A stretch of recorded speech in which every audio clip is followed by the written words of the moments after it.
Is that out of tune? I think my guitar just heard about the $1.9 trillion that Congress is spending on COVID relief and, had that reaction, which is about the same reaction I've had. Hey, I got a financial background and I had to look it up to understand. So here you go. I had to graphically depict it. There is my number. It is 1.9 followed by 11 zeros. As I say, I had to look it up. That is close to 10% of the debt that the U.S. has accumulated in 245 years. And if you consider that the U.S. spent $2.5 million, actually they passed bills for like $3.1 trillion in 2020, that is $4.5 trillion, or over 20% of the total debt that the U.S. has accumulated in over 245 years. And it's not paid for yet. And that's the story. So stay tuned for a few minutes and I'll try to compress this huge number into an explanation of just a few minutes. Hey, this is Inde 1. I've been rolling out the Inde 1's view of life for 30-minute podcasts and a shows called InMins, in which we do it in just a few minutes.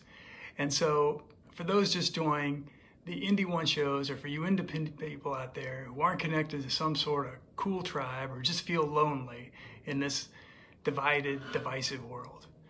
So the Inde 1 life that I live is your Indian spirit, thought, and financially. And if you look at the material on our sites and listen to the other shows, you know that I'm not trying to teach you what to think. I'm trying to teach how to think and talk about how to think. And so in this show, we're going to do something a little bit different. I'm going to give you my thoughts as well after a recitation of the facts of how big $1.9 trillion is.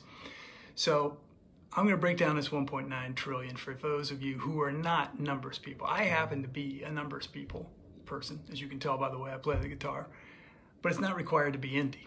So first of all, $1 trillion is 1,000 billions, all right? Bloomberg and others report the richest person having about $200 billion of wealth. And it varies based on the stock market, who it is. The top 10 are above 1.1 trillion, not as much as the U.S. is spending. There are about 2,100 billionaires, and not that many in the U.S., maybe a third of them, and they're worth about 8 trillion. And if you look at the total COVID bill, it's 2/3 of that.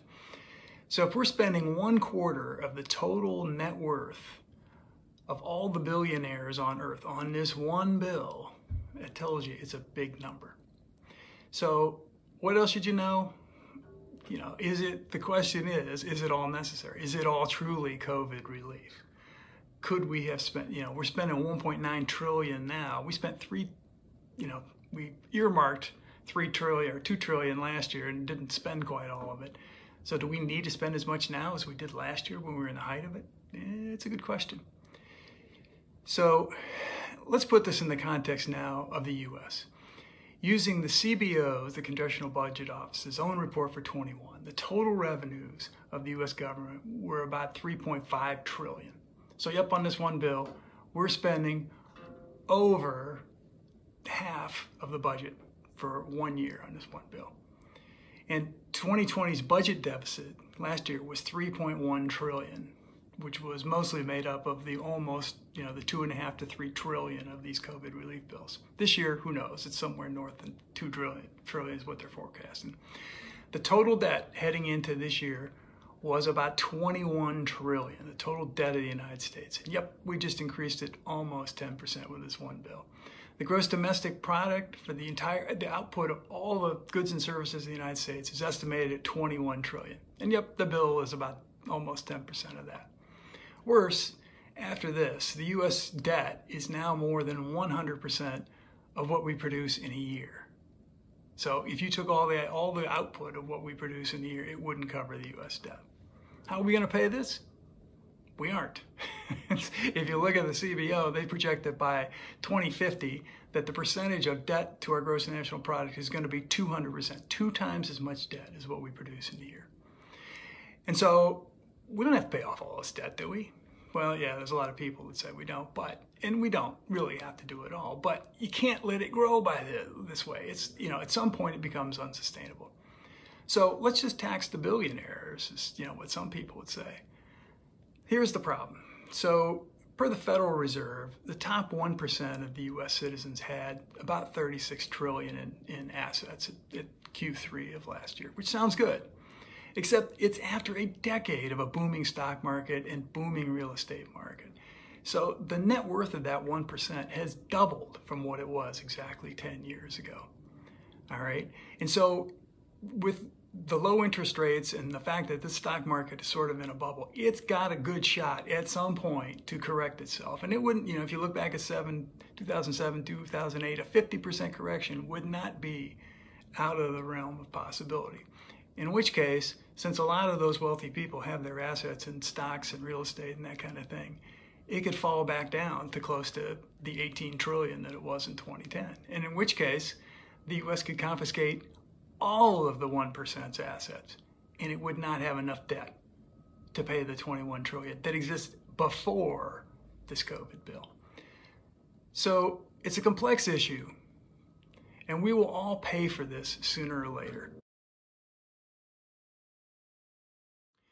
And so the bottom line is this is a major ugly loss if you think about it in terms of revenues and expenses for the U.S. And here's the part that's the Inde one's view. What you got to think about this is you got to call it a loan. You might be getting money, but you must assume that you or your descendants are going to pay it back. The only choices we have are to somehow pay for this debt, or we're going to descend to the level of countries like Venezuela and Greece that have mountains of debt, and Argentina, which has gone bankrupt like 5 or 6 times, and cannot pay their debts. So the one thing you should think about this is before you spend the money, think about that your kids are going to get it. You're going to be paying this back at some point in some way. So secondly, the Inde one will call this bill what it really is. It is mostly about vote buying. So this is basically what the political parties do. They bribe the people that support them and the groups that help them get elected so they can get them to vote for them in the next election so they can stay in power, which is really what they want.